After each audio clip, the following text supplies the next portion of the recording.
నమస్తే, welcome to 4 Sides TV. పేదలకు దొంగ పట్టాలిచ్చి మోసగిస్తూ పేదల పక్షాన ఉన్నానని పేర్ని నాని చెప్పటం హాస్యాస్పదమని కొల్లు రవీంద్ర అన్నారు. ఓటమి భయంతోనే ఆయన అవాకులు చవాకులు పేలుతున్నారని, ఇష్టారాజ్యంగా స్థలాలను కూడబెడుతున్నారని చెప్పారు.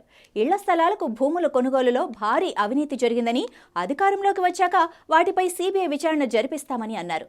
అవినీతిలో జగన్తో పేర్ని నాని పోటీ పడుతున్నారని చెప్పారు. మీ జీవన స్థితిగతులు పెరగాలంటే ఎలాంటి ప్రభుత్వం రావాలి? ఇవాళ మీరు మురికి కూపాలుగా ఉన్నటువంటి డ్రైనేజీ పక్కన ఇళ్ళు వేసుకుని ఇవాళ బ్రతుకులు ఇడుస్తూ ఉన్నారు. వాటికి పనికిరానటువంటి కాగితాలు చేతిలో పెట్టి రాజకీయ లబ్ధి పొందాలని చూస్తూ ఉన్నారు. దయచేసి అవన్నీ కూడా మీరు ఒకసారి గమనించాలని చెప్పి కోరుతా ఉన్నా. ఈ ఎన్నికల్లో కేవలం ఎన్నికల్లో ఓట్లు చేసుకోవడానికి ఏదేదో మాట్లాడుతూ ఉన్నాడు. పిచ్చి పిచ్చి మాటలన్నీ మాట్లాడుతూ ఉన్నాడు. మా మీద మేము ఎక్కడా కూడా ఏ రోజు అవినీతికి తావు లేకుండా చేశాం. సంక్షేమ అభివృద్ధి కార్యక్రమాలు చేయడానికి సాయశక్తిలో మేము కృషి చేశాం. పెన్షన్లు కానీ ఆ రోజున ఎక్కడ పార్టీలు చూసుకోలేదే, కులాలు చూసుకోలేదే, మతాలు చూసుకోలేదే.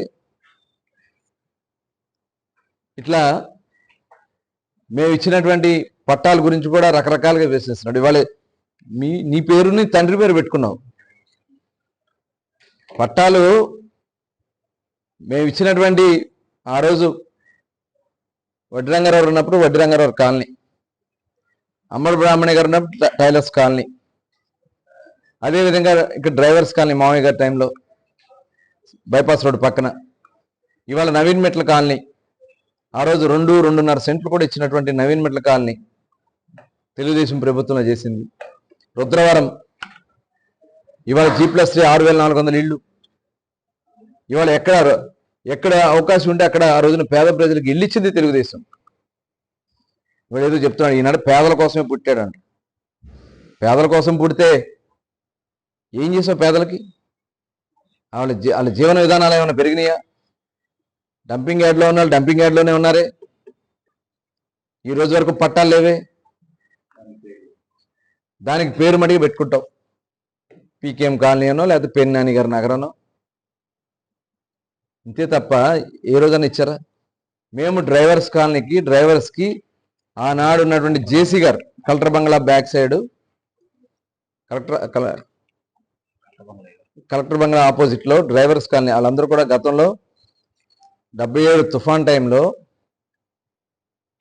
ఆ రోజు డ్రైవర్స్కి ఎల్లుకెళ్ళి వస్తే ఇబ్బంది వస్తుందని చెప్పి వాళ్ళందరికీ కూడా ఆ రోజున ఏవిఎస్ రెడ్డి గారి టైంలో అక్కడ ఇల్లు వేసుకుంటే వాటికి పట్టాలు లేవు అంటే వాళ్ళ వారసులు వచ్చారంటే ఆ రోజు జేసీ గారితో మాట్లాడి వాళ్ళకి పట్టాలు ఇప్పించాం. దానికి వాళ్ళందరూ కూడా వచ్చి మమ్మల్ని అందరినీ కూడా చాలా ఆహ్వానించుకుని మమ్మల్ని చాలా అభినందించారు. ఇది గ్రూప్ ఫోటో. ఏమైంది పేర్ని నాని గారు? ఇవాళ ఏదో 22A పడిపోయింది అది ఇదని చెప్తున్నారు. జేసీ గారు ఇచ్చింది స్వయంగా, జాయింట్ కలెక్టర్ గారు. ఇప్పుడు ఏదన్నా 22A పడిపోతే ఆటోమేటిక్గా తర్వాత ఓపెన్ అవుతుంది. అది ఈయన ఏదో చేసినట్టుగా చూపిస్తా ఉన్నాడు. ఇవాళ అవన్నీ కూడా మోసపూరితమైనటువంటి ఏవో మాటలు చెప్పాలని చెప్పి మాటలు చెప్పి నమ్మే పరిస్థితిలో లేరు. ఎటువంటి ఆపరేషన్స్ జరుగుతాయి? డెప్త్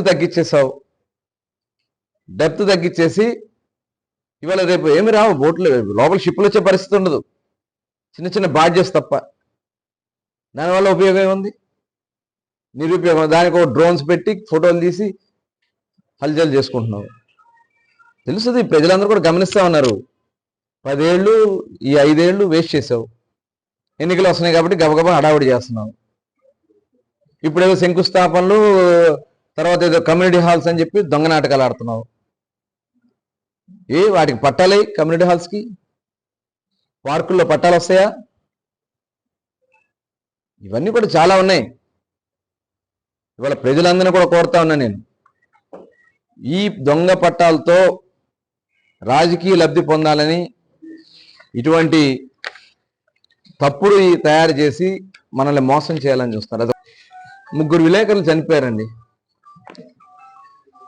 సాయుజరావు గారు, గణేష్, శ్యామ్, ఈనాడులో పనిచేసినటువంటి శ్యాంబాబు, గణేష్ వీళ్ళంతా కోవిడ్లో చనిపోయారు. మొత్తం 8 మంది జిల్లా వ్యాప్తంగా 8 మంది చనిపోయారు. అయినా ఒక పైసను ఇప్పించగలిగావా ప్రభుత్వం నుంచి? సమాచార శాఖ మంత్రిగా ఉండి మీరు ఇంకేదో ప్రేమ ఒలగబోసినట్టు నటిస్తాం. ఇదంతా కూడా ఒక దుర్మార్గమైనటువంటి ఆలోచన కలిగినటువంటి వ్యక్తి మనకు ఉండడం మన దౌర్భాగ్యం, బందర దౌర్భాగ్యం.